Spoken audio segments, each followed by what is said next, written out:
So those I'm looking forward to, because there's been a couple of times when it's like, wood, I need wood. Can't buy it anywhere. If only it grew on trees. Well, yeah. I mean, there's a bit the wood farms, tree farms in there. What was the latest one? Was it that challenge that you've just been doing? When I've been watching you and you've been setting it up, and you were saying like, have I got enough here to run two of them off? That's part Yeah, of the yeah. problem with that. It is um, working out just what it will, balancing it for how much it will run and everything. Yeah, yeah, exactly. And I mean, you could go to the wiki. The wiki's got every page on the wiki that pertains to a thing tells you exact numbers, how many things you need, how much it's going to supply. Yeah, yeah. But right now, I'm still having fun, kind of guessing around and figuring out on my own, that kind of thing.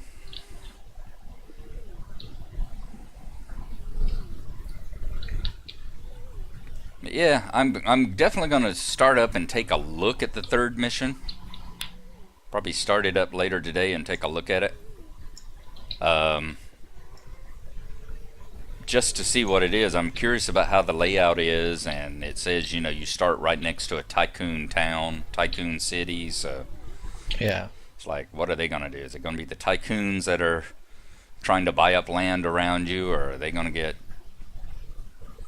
pissed off because you're working for the Eden, or what exactly is going on there?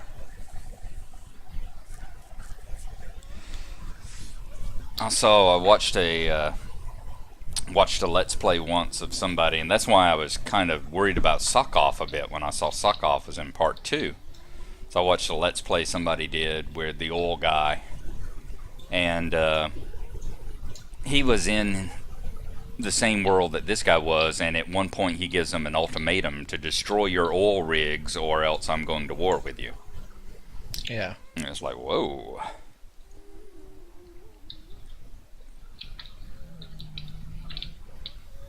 So I was worried about him grabbing that island that had the dead former and me having to go to war with him to get the island back. Well, I think that would probably have happened if you had been a bit slower off the mark. Mm-hmm.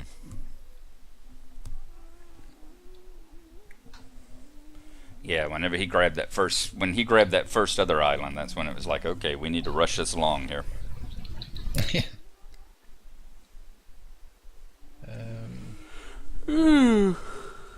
I need to see whenever the Yule Fest is starting in Lotro.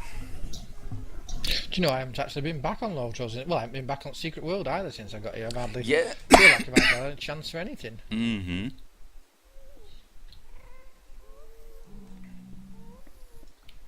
Is it? You think it's nearby? Is it the Yule Fest? It should be. Will you just go away? Yeah, it should be coming up real soon here. Let me pull up their calendar and see.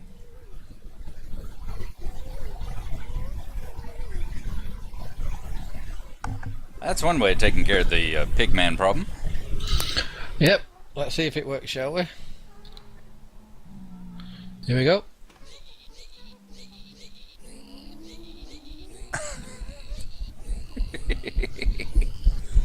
Not me. I didn't do it. Piston did it.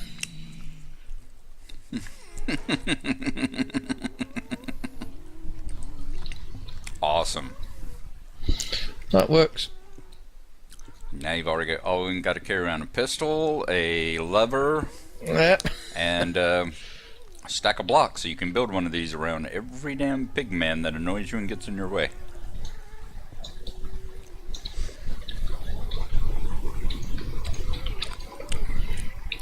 So you say useful things to have. They're useful things to have. So you like Star Trek? Yes, I did. I actually surprised myself. I didn't think I would, but I did enjoy it. But I did have to definitely say to myself, whoa, hang on, this isn't Star Trek, this is just a sci-fi film. You can clearly see how he has pissed every Star Trek fan off. In fact, he's gone out of his way to do it, deliberately, destroying some of the key things, but that's part of the problem. I mean, they're a bit of an incestuous bunch, Ortsy, Kurtzman, and thing and everything. They could do with being separated, but they work on every project together. And I think there's nobody there to say to them, well, let's do it a different way.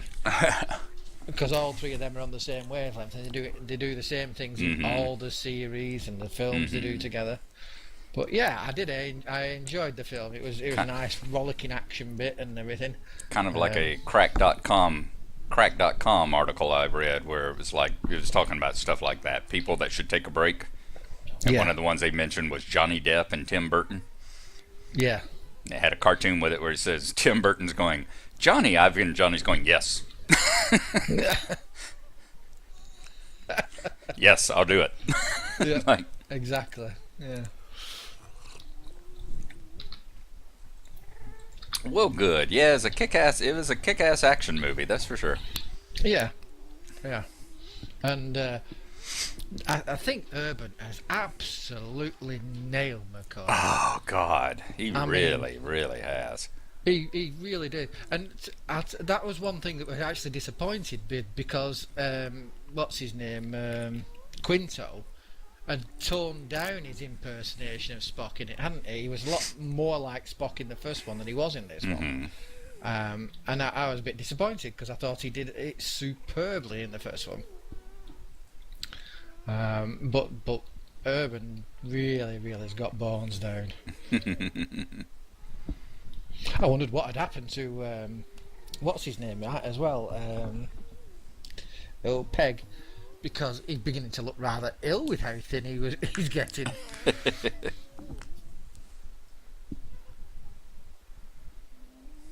I don't like that at all. It's really ugly. It's so ugly.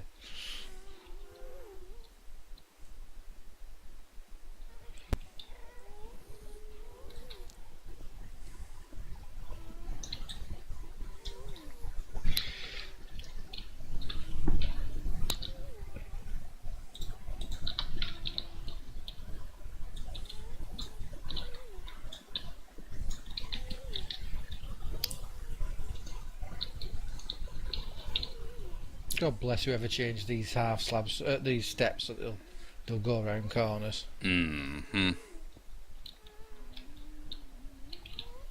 God bless him, and a punch upside the head took you long enough.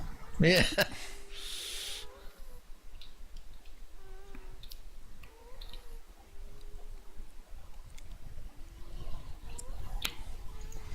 I need to fix that on my columns over at the castle, over at the museum. Yeah, I got those columns.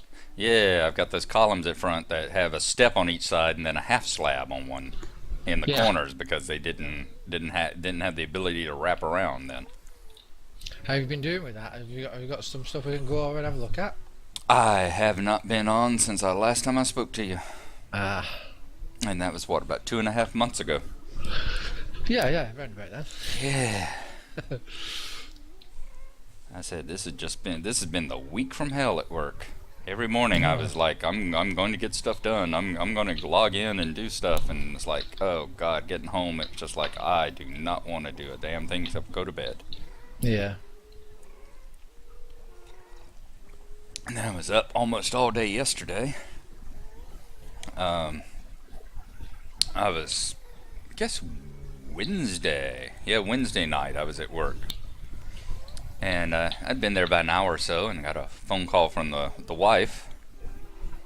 And she's like, hey. It's like, hey. And it's like, when you came in and dropped my mail off, did you notice water in the floor?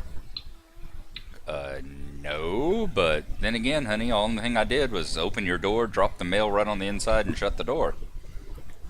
And she said, well, I got up and the kitchen is flooded. There's water all over the floor, and says it's all coming out of the freezer. And it's like, well, that's not good. No. Yeah, so she mopped, and I said, well, make sure you mop it up. And she was like, duh. And I was like, don't duh me. And she was like, I duh you. Anyway, you don't want to hear that part. Yeah. But yeah, it was like, well, I said, well, I'll take a look at it in the morning. So in the morning I came over, and she had, I said, first, of course, I did the Geek Genius thing. We'll turn it off and back on and see what happens. And see if that fixes it. Yeah.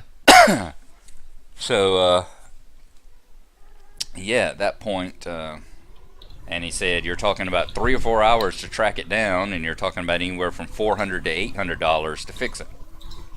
Yeah. And he Cheaper was to like, buy a new yeah, one. he was like, just buy a new one. So that would be my advice to you. It's like, okay, not news we wanted to hear, but hey, Yeah. you know. And it meant the wife got to go refrigerator shopping.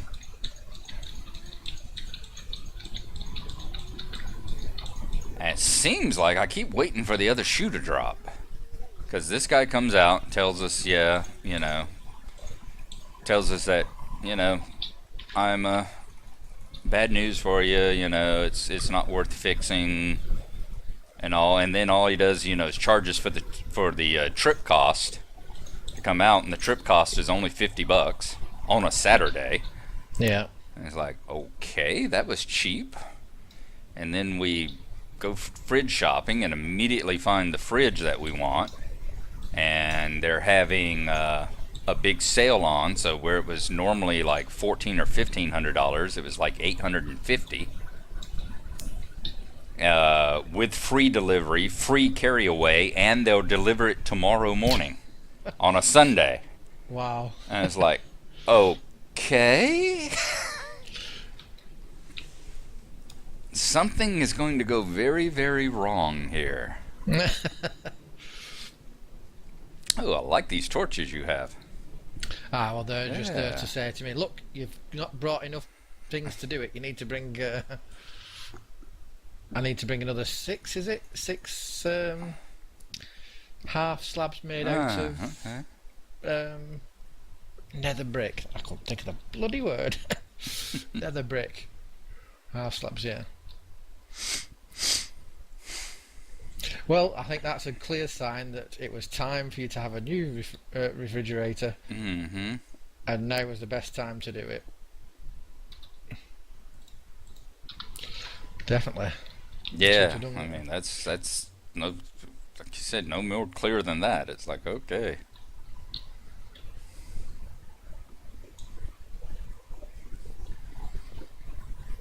Reminds me of the old joke about I sent 2 boats and a helicopter. What the hell more did you want?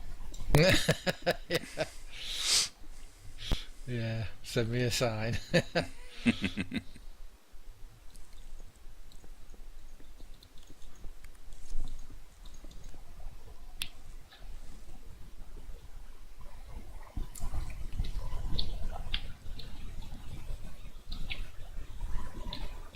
I think I wired this up actually. I don't know whether I put. I did. So all it needs is a button on it.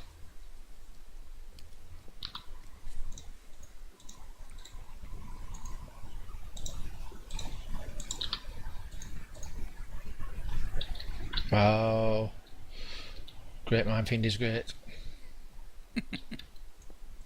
I'm modest. Who's he then? Did you have a brother? Oh, I shouldn't have opened my mouth as well because I got my brother. I said to him, I says, "What do you want?" He says, "I'm really." He's back into his flight sim again. He flies. He flies the big Airbuses, but he also flies. Oh God, what was it? I've forgotten now. But anyway, he flies like a big one, not the Airbus, but well, he does fly the Airbus, but he flies a smaller one as well. Mm-hmm. And he goes round the world with it, across Europe and everything, flying with all these other flight sim fanatics that you get some who are doing the air traffic control and all this lot. Right, right. One of the serious jobs. Yeah. And he says there's an online, there's a manual, you can buy a book for it. But he says it's like 20 quid to buy the book. He says, and if you buy it in black and white, he says, and if you buy it in colour, it's about 40 quid. Mm-hmm. So I said, I'll get you that for Christmas. So I got him that, and I had it sent, and he's got it now. And then he says to me, he says, "What do you want for Christmas?" I said, there's nothing I want. I says, I'm just going to buy myself at the moment. The only thing I'm interested in buying is this Anno 14 and 4. I says, other than that, I says, there isn't anything. I says, I'm just about to get that. He says, oh, where can I get you that from? So I said, all right. And I said, well, you can get it from there. But I think he's now going to wait till Christmas to get it. And that bugger.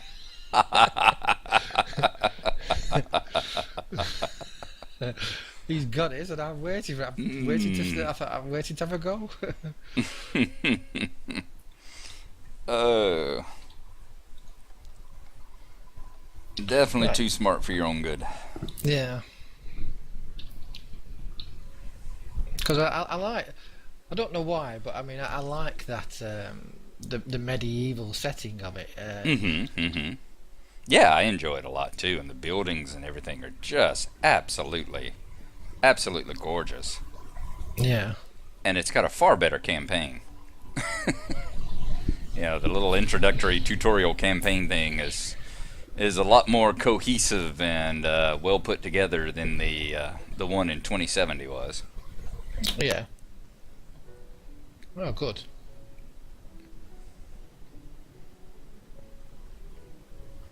Well, I don't know about you, but I find with 27, well, I suppose it will be the same with the other animation bit as well, but the game isn't really about the missions. The game is just about being able to build these big supplier things, isn't it? It's being able to network, I suppose that's the best way to say it. Build a network of stuff. Right. And so the missions to me always feel a bit tacked on and a bit nothingly. I mean, they're just fetch quests half the time.